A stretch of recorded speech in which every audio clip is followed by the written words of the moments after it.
Angel Maldonado III is Dean of Curriculum and Innovation at Beacon College in Leesburg, Florida, where he designs inclusive math programs and leads faculty development focused on neurodiverse learners. He's also a doctoral candidate researching how mentoring and coaching can transform STEM classrooms. Bill Marsland is Director of Education at Code Ninjas and teaches computer science education at Michigan State University. He's known for creating fun, accessible coding programs and helping teachers bring computer science to life for all learners. Jenny Young is the founder and CEO of Brooklyn Robot Foundry, a hands-on robotics company that teaches kids through creative building. A mechanical engineer and passionate advocate for inclusive design, she helps children discover the joy of engineering through play. So we're going to begin our conversation with Angel. What can parents do in the early grades to help their child feel confident in math, even if they learn differently? Absolutely. Parents can build a child's confidence in math by being positive and supportive. Encourage your child to try, even if they make mistakes. Focus on the effort and not just the right answers. Using phrases like, let's figure it out together would be best, then I'm not sure how to do this, right? So giving students that empowerment and using everyday activities like cooking or shopping to build on how math is useful and fun. All right, thank you. So Bill, how can families introduce coding in the home in a way that feels both fun and not intimidating? Sure. Families should start with this idea of coding as play instead of coding as pressure. We really want to make sure that kids see coding as something that's really fun and exciting, and coding is meant to spark curiosity. So it's really impactful when families can connect coding with something their child is already interested in. When a kid sees that connection between coding and something like storytelling or music or video games, they're more inclined to be excited about the coding aspect and see it as less technical. It's really important that families then are, showing that interest in their child and asking them, like, show me what your code does, show me what your project does, and taking that initiative to be really enthusiastic so that way kids feel supported and feel like they're really enjoying the process. All right, thank you. So Jenny, why is building something with your hands like a robot so powerful for kids who think outside the box? I love this question. So, neurodivergent kids and other kids who think outside the box often have this really strong brain to hand connection. I know for myself, I have ADHD. The way that I learn kind of difficult things is by using my hands, and it's not just fun. It's really the way in which I learn. I'm thinking through my hands.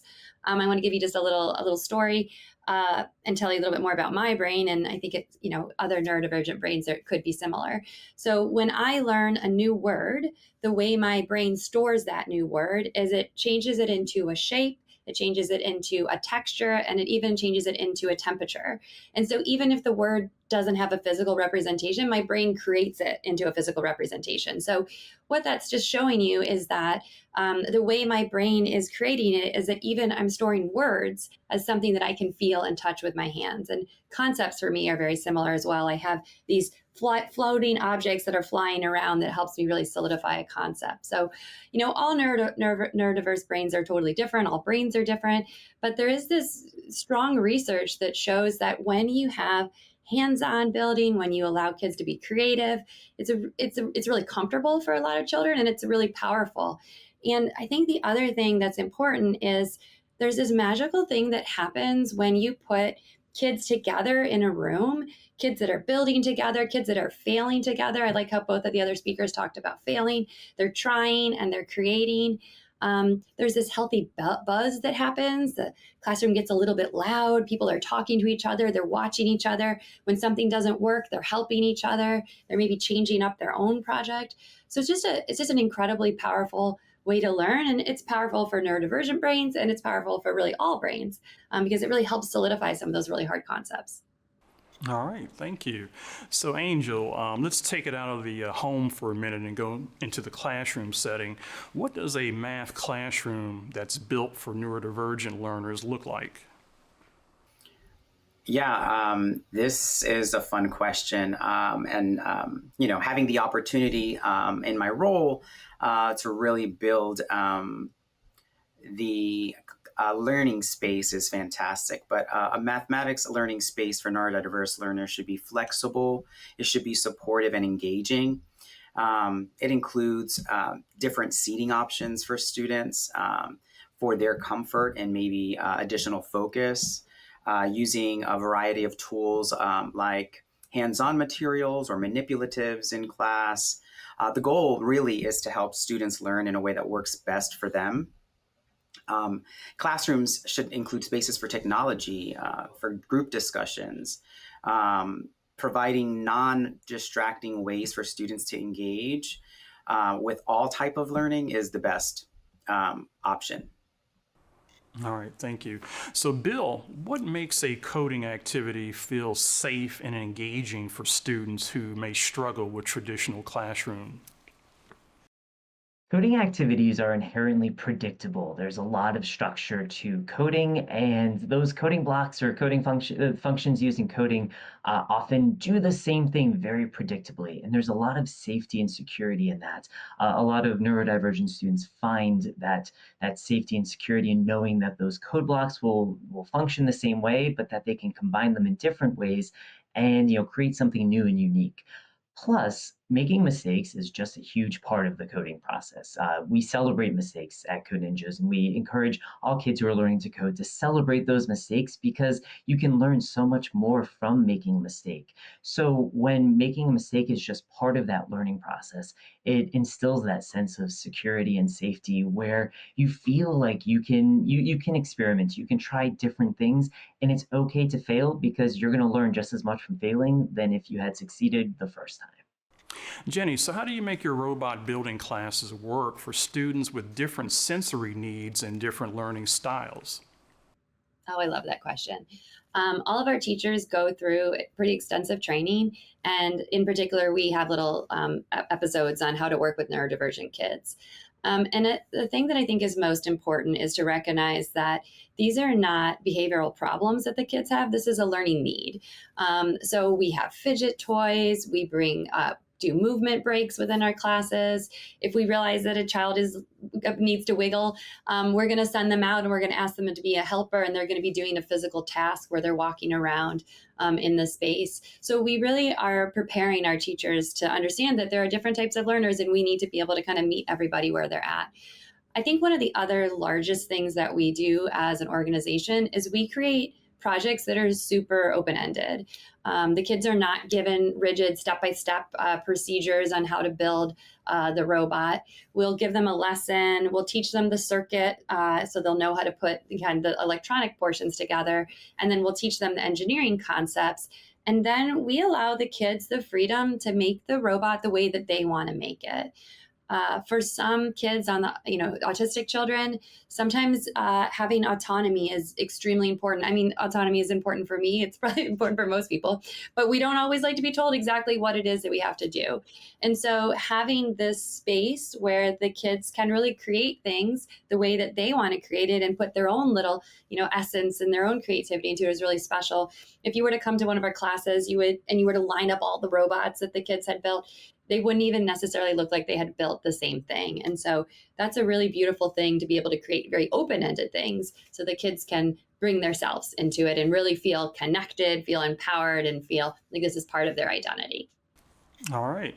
So, Angel, what helps neurodivergent students stay motivated in STEM as they move from grade school through college? Right. I think that's really important. An important question in that making STEM relatable with hands-on and real-world connections and applications is the best way to really motivate a student to really enjoy STEM, but also progress the need for questioning and exploring throughout their educational career. Okay. So, Bill, here's a question. How do you keep coding interesting and engaging for kids as they move from drag and drop to more sophisticated coding mechanisms? I love this question because I think that there's so much power in kids being able to learn through drag and drop block-based coding. I think it's one of the biggest advancements in teaching kids to code in the past, several decades. And I think it's so powerful because it helps kids develop that fluency that is so important, that they are learning these important computational concepts before they are overwhelmed by the syntax of text-based coding. So it's just like learning a language where you want to start small, you want to develop that fluency, and you want to be able to practice over time in a really easy way where we consider it like a low floor, where it's an easy entry point. So that drag and drop block based coding allows for that. And then when a student is ready, moving to text based code can really unlock a whole new world of possibilities with so many more functions and things that can be added to functions where kids really can run with their code and make it do all the cool things that they want it to do. It's really important that kids have those opportunities to experience both. And actually, I say kids, but really learners of all ages and in all ability levels. It's important that they get those opportunities to start with block based coding because it is so powerful and it's such a powerful learning tool. And there are so many wonderful tools that actually connect with block based coding to text based coding. And so it's also important to find the right tool that eases that transition so that way students are able to maintain that interest and are able to make that jump because it can be tricky, but with the right supports, with the right development of fluency, it becomes just another really powerful learning tool that a kid has access to. All right, thank you. So Jenny, what have you learned about adapting STEM activities so that they grow with the child from the simple robots to more complex builds as they progress?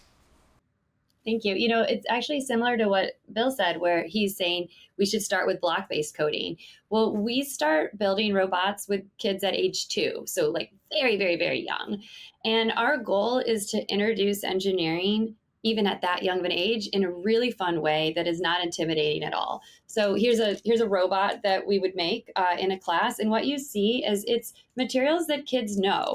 It's a popsicle stick. Maybe there's going to be pom poms on here, pipe cleaners. We're introducing objects that they know about that are not intimidating at all. Plus, we're bringing in engineering projects. So there's a gearbox, there's a battery pack. They're learning a simple circuit, and so what we think is you start them learning basically the fundamentals, and then the projects get harder and harder and harder. So we start really little. We get to a program called Robot Inventors, where now we're giving the materials to the kids, but the kids are really building whatever they want, and they're kind of riffing off of the ideas that they have in their head. And then we also introduce block-based coding. So by that point, it is now part of the children's identity. They say, I am a problem solver. I can create really cool things. I am a robot maker. And now we say, now let's introduce that coding into that physical building. So now they have the fundamental electrical and mechanical principles. We're going to add coding in.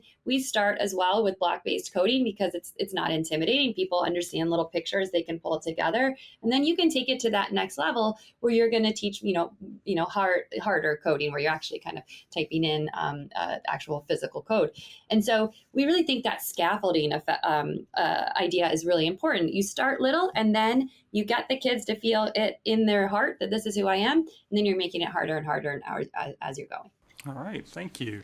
So Angel, what is one thing that you wish every parent of a neurodivergent child understood about math learning? Wow. One thing that I would say is that math isn't about speed. It's about understanding and meaning making. And oftentimes we get bogged down by, our math facts or not knowing our math facts for a younger learner, for example. But that's not important. The important thing is that you can make meaning from the math. And I think making math relatable in interdisciplinary, like STEM, using science and technology, engineering, mathematics, all of that, when a student sees that, a student is able to explore their own strategies and really celebrate their curiosities and their unique approach to solving a problem, whether it's right or wrong. And I think that's the important thing to build off of, and let students know that they are math thinkers. All right. So, Bill, you kind of touched on this a little earlier, but I wanted to put a finer point on this. What are some ways that parents can nurture their child's interest in STEM and coding, even if they're not tech savvy, meaning the parents? Sure, that's a great question because we hear that question all the time at centers, and I encounter that question all the time as a teacher because many parents feel that they don't have the tech skills, or even if they do have the tech skills, this isn't how they learn to code. Because learning to code in the current way is probably only about 20 or so years old. And so many times parents don't know how to approach this. And so my best advice is to approach it from a lens of curiosity. Ask questions, be excited, show genuine interest in what your child is doing. Don't feel that, you need to be the one who has all that knowledge. Let your child show you that they understand something. Let your child teach you a little coding. It's so important that parents just nurture that interest. Ask questions, ask your child to play their game or to listen to the music that they coded, because that's going to foster that interest for that child more so than you having all the answers or you understanding the code yourself. So it's really important that parents are setting aside that time, taking a look at the child's code, encouraging them, and helping them through, and celebrating all of those wins. And as I said before, even making a mistake is something that we want to celebrate in coding, and parents can help reinforcing that by asking maybe a question like, what's a mistake you fixed today, or what's a challenge you overcame today. So again, showing that genuine curiosity is probably the best thing a parent can do to support their child's coding journey. So, Jenny, the final question for our conversation today is that the Bureau of Labor Statistics notes that by 2030, there's going to be more STEM jobs than non-STEM jobs, almost double, and the pay for those jobs is at the current rate already more than double, so who knows what it's going to be in 2030. So my question for you is, why is it important for parents of neurodivergent kids to encourage their children to explore these types of avenues in STEM? Wow, that's such a good question. And I do think the world is changing drastically, with AI coming in and be able to do a lot of kind of the preliminary code making. And with our world just moving more into a technical world, making sure that your child understands technology is not just a user of technology, but they can be a creator and a problem solver is just critical for neurodivergent kids and for all kids. We want our children to be the next generation of problem solvers. And I think in terms of, your question is particularly for the neurodivergent brain. Neurodivergent brains oftentimes are very outside of the box thinkers. They're going to come up with ideas that maybe other people think, well, that's kind of strange, or that's kind of weird, or no one's ever done it that way. Like, that's not the way to go. And, pretty much any entrepreneur you've ever met probably is neurodivergent because they do things that are a little risky. They try new things. They're not afraid of failing. And those are the skill sets, I took some notes as other speakers were talking. Everyone talks about the effort, the not having, being afraid of failing, making sure that you do this hands-on creativity.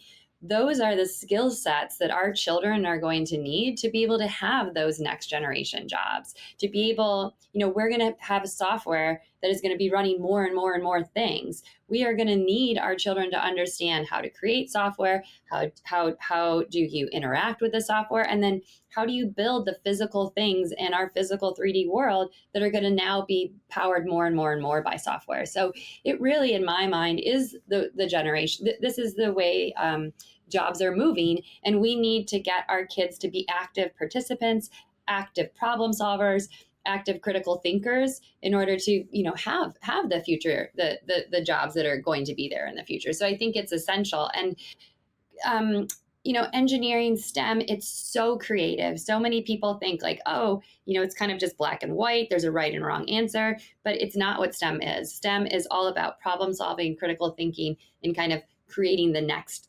big thing. So I guess that's my answer. Well, I'm encouraged. Thank you for that. And that's going to be our last word. Angel Maldonado, Bill Marsland, and Jenny Young. Thanks for the knowledge.